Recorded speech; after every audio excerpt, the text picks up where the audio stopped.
Hey guys, welcome to part three of today's PowerPoint. With this one, we're going to look at India's other religions because, yes, Hinduism and Buddhism make up 95% of India's population. It's 1.35 billion people. It's important to consider the other religions, Jainism and Sikhism in particular, in that they've had an impact. They originate in India and they have an impact on Indian society today. All right, so the first one we're going to look at is Jainism, and one man in particular that we're going to kind of talk about is Prince Mahavira. He was, I know I put Prince in quotations, but he was born into royalty, born into this kshatriya, this warrior caste.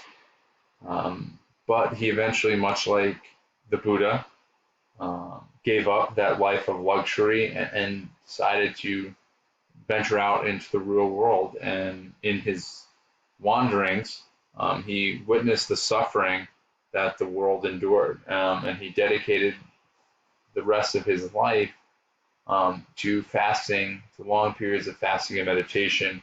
And through that, he was able to achieve enlightenment. He is able to achieve a greater understanding of these principles that become part of Jainism, that are part of Jainism, where essentially it's a deep concern for the welfare of every being in the universe and the overall health of the universe. Everything has a soul, right? Whether you're looking at animals, plants, human beings, they all contain a soul. So that's important to understand because everything, every life, and I use that term broadly, every life is respected. Um, every life has purpose and meaning. Right? So for Prince Mahavira, he attained that understanding. And that's what we say, the Jina. He has victory over birth, or he's achieved what we call perfection. Like I said, some of the major beliefs is that, like I said, everything has a soul. It should not be harmed. Right? They are strict vegetarians, where they are avoiding the slaughter of animals, regardless of any type of animal. It is an animal, and it has a soul. Right? One of the major symbols is the soul is hand right here, and it symbolizes the idea of the code of ahimsa, the idea of non-violence, where they are kind of greatly tied to that idea of respecting everyone's soul, the tying of violence to an act of violence to the violation of an individual's soul, whether that's a violation against another human being or a violation against an animal, still a violation. And you'll notice, unless you've noticed it before, but this symbol right here, right? I know we typically in the modern day, in the Western world, associate that with Nazism and Nazi Germany in the 1930s and 1940s.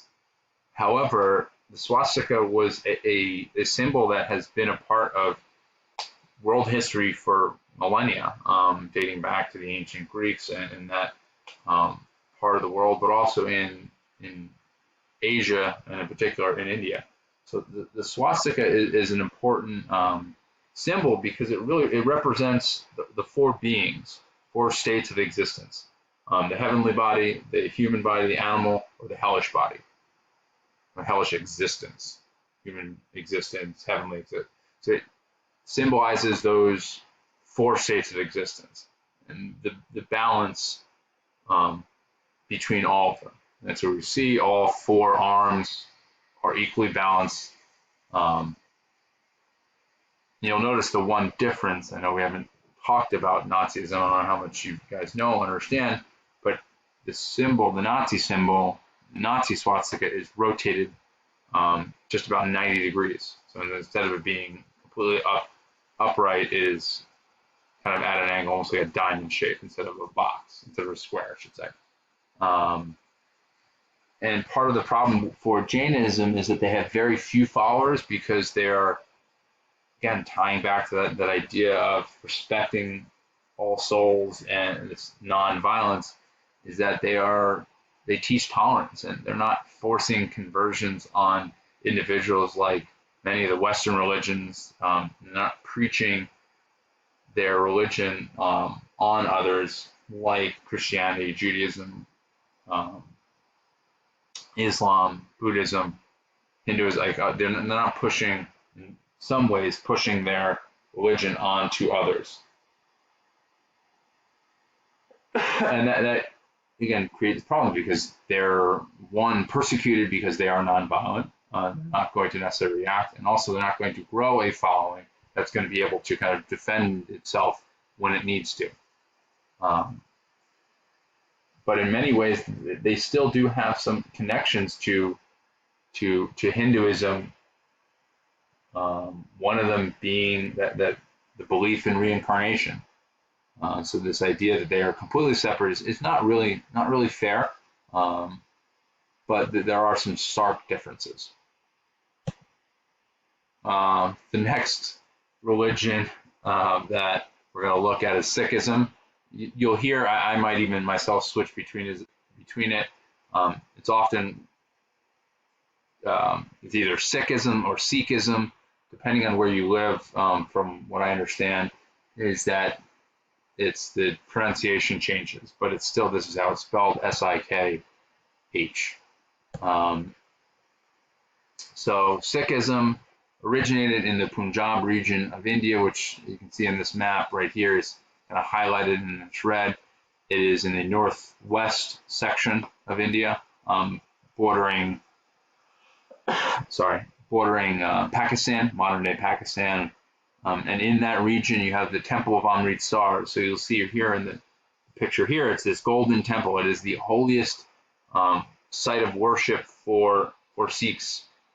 And it's something that we'll see in the coming days has played a very important role in the kind of conflict between Sikhs and the state of India, and even the British Empire as well. Because it's, like I said, important holy site, an important site of worship, but also simply people gathering there. And that like I said, will become a problem for the British Empire, but that's for future date. The origins with Sikhism is that they're trying to find a combination between Hinduism, the major dominant religion in India, and Islam, which is the major dominant religion in the areas of Pakistan. So we see that we're not going to get into the details of Sikhism, but some of their connection is that they have a blending of Hinduism and Buddhism, some of their cultural traits, some of their beliefs, but one of them, for instance, like I said right here, it's a monotheistic religion believing in a single God, single, one. But there are certain Hindu traditions in terms of beliefs, worship. But we're not going to get too much into that because that their specific belief system is not, like I said, not as important for us in our understanding. So that's where we see that the two other opposing, I don't say opposing, two other religions in India.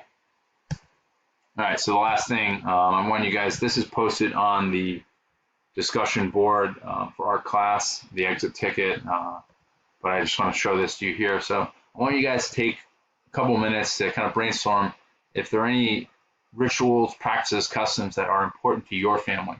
Whether it could be religious, but it could just be cultural or based on your culture or your heritage, right? So any rites of passage.